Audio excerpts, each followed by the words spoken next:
Hello again, this is Randy back at the shop. Today I'm going to be putting the piston rings on the pistons. This is a piston and rod assembly here after I assembled it. Pretty much a straightforward deal. This is number 8, the piston and rod for number 8 cylinder. So that goes in the in the motor like such. And number 7 connecting rod will be mating up against here, facing the other way. One thing you have to remember when you assemble your connecting rods on your pistons, most of your aftermarket crankshafts have a big chamfer on the journals, and the connecting rod here has a bevel on it, right like this here, and your rod bearings. Let me grab a rod bearing here a second. I'll be right back.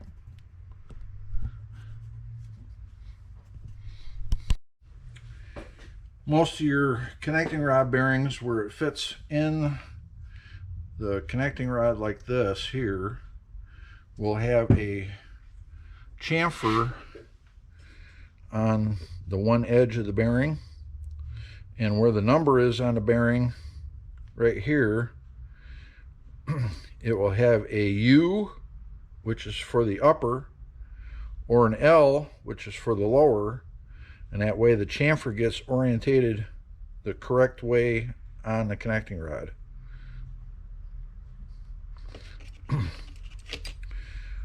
Also, with these pistons here, I'm using a 6-inch rod with a 3 3/4 inch stroke. The compression height is so short that the wrist pin goes through the land for the oil control ring. So then you have this spacer here that goes on the piston. It's got a little dimple right here. The spacer goes on here like this.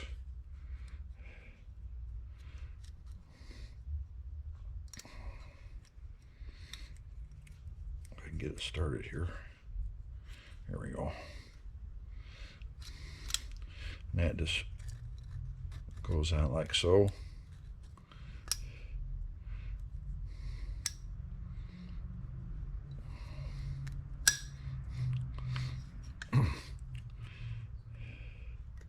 And that little dimple fits down where the piston is relieved for the wrist pin, and that keeps this spacer rail from rotating. And then your oil control ring goes in the groove in the piston, and the spacer rail supports the bottom scraper of the oil control ring, because the wrist pin bore goes through the piston right where the oil ring fits. Bring it right back. Maybe you can see it a little bit better now, but there's that little dimple on the spacer rail for the oil ring that keeps that spacer rail from rotating.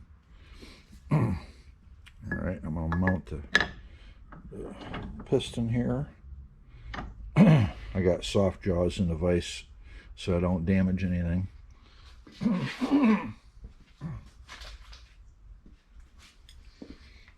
This is the spacer expander for the oil control ring, and it's got 2 ends that meet up. One thing you want to make sure that you do when you put this on is you don't get it overlapped like that there.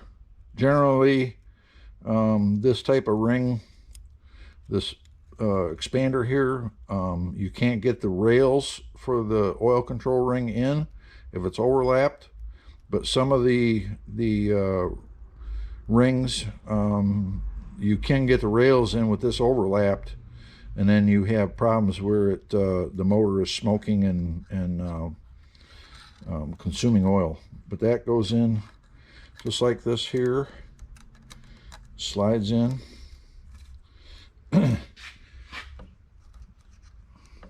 And I always double check to make sure I don't have it overlapped. These are your oil rails here, your scraper rails for the oil control ring. I'll start the bottom one first. Start it in the bottom. And then just spiral that around like so.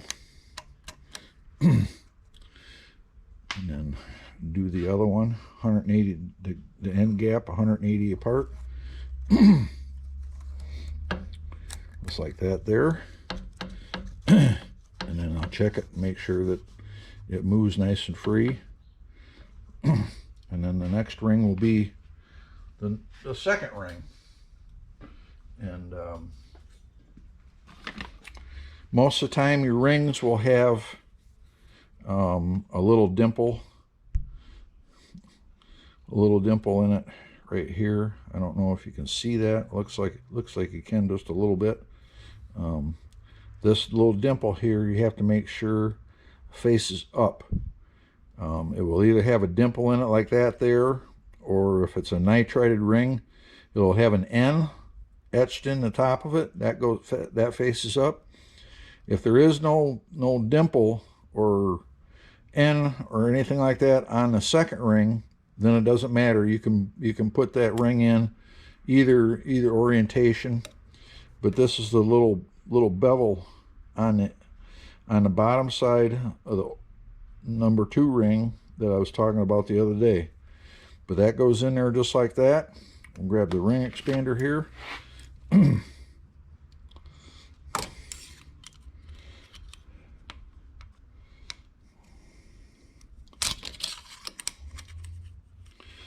Get this on there. Kind of hard to do it with the camera in the way, but we'll get it.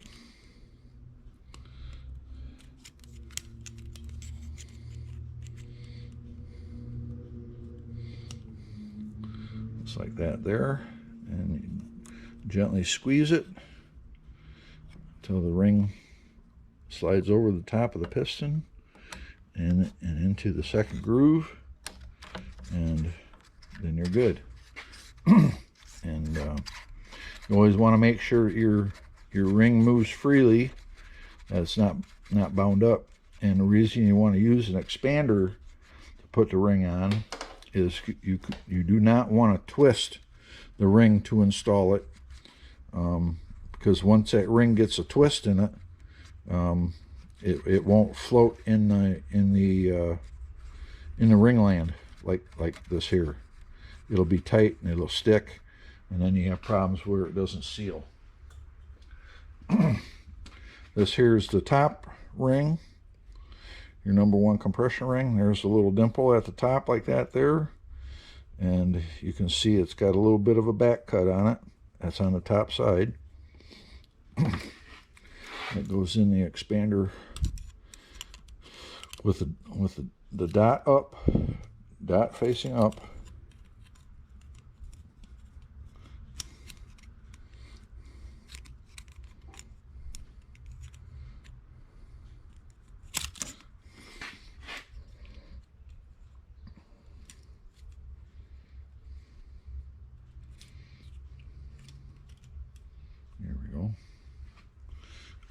And just bring this over to the piston, gently squeeze it, the ring expander, to expand the ring out just far enough so it will pops over the top of the piston.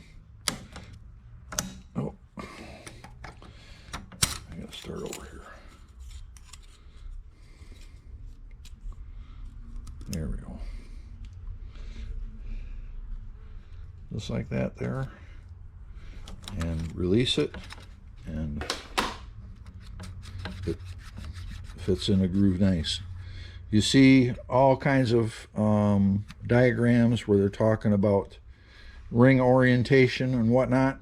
I'll do the scraper rails on the oil control ring 180 degrees apart, and then I'll generally do the same with the compression.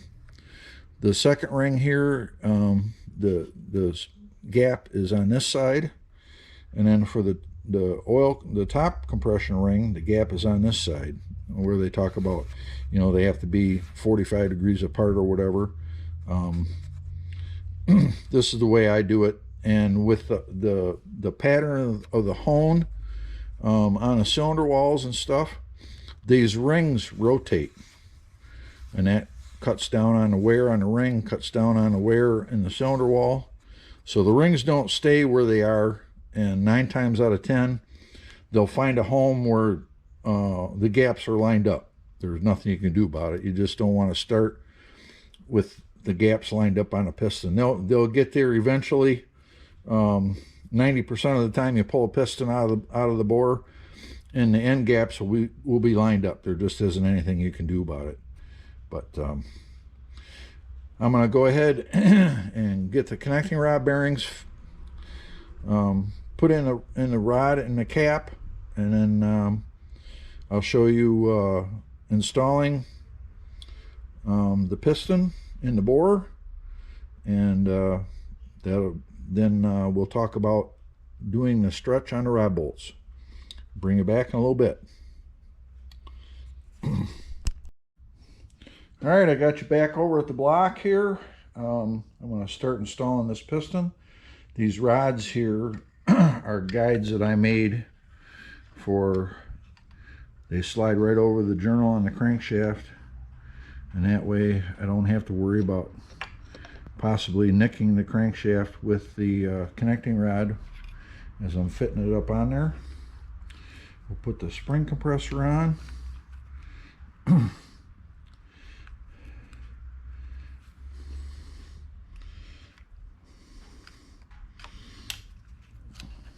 Like so.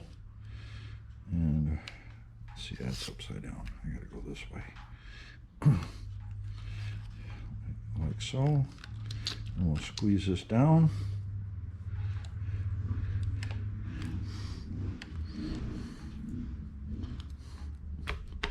Make sure the compressor's flush against the top of the block.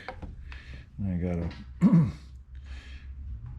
a mallet here that I use for tapping into pistons. And we'll just lightly tap it. Except it didn't go. There's a chamfer at the top of the bore, and if the chamfer is a little bit small, sometimes the pistons can be a little bit hard to get in. We'll try this again. Tap like that there. Oh, catch again. that rail on the oil control ring pops out before it makes it past the chamfer on the top of the bore, and it can be a little bit tricky to get them to go in.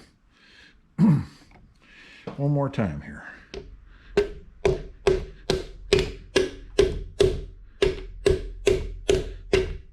There it goes. And it's in. Continue to lightly tap it down,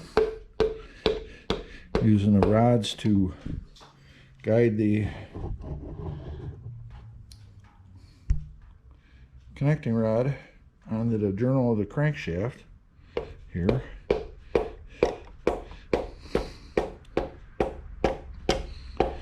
I already oiled the journal on the crankshaft, plus I oiled the bearing itself. And there you have it. That one is in.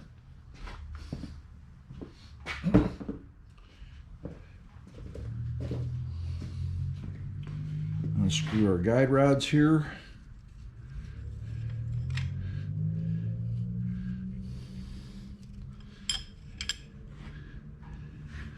Make sure our bearing is still in place good.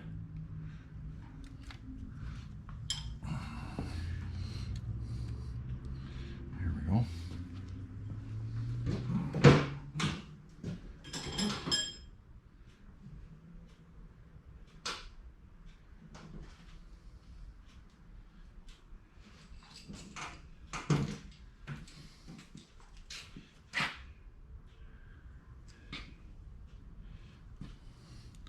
And I always number the connecting rod and the cap That way the numbers go out toward the pan rail.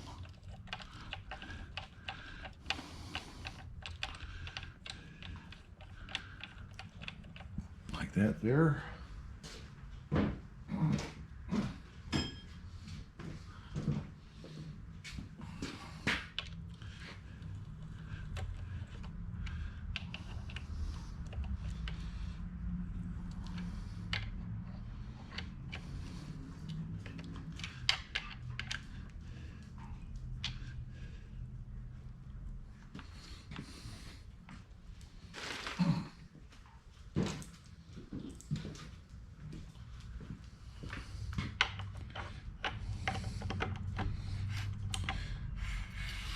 Rotate the crankshaft around a couple times here.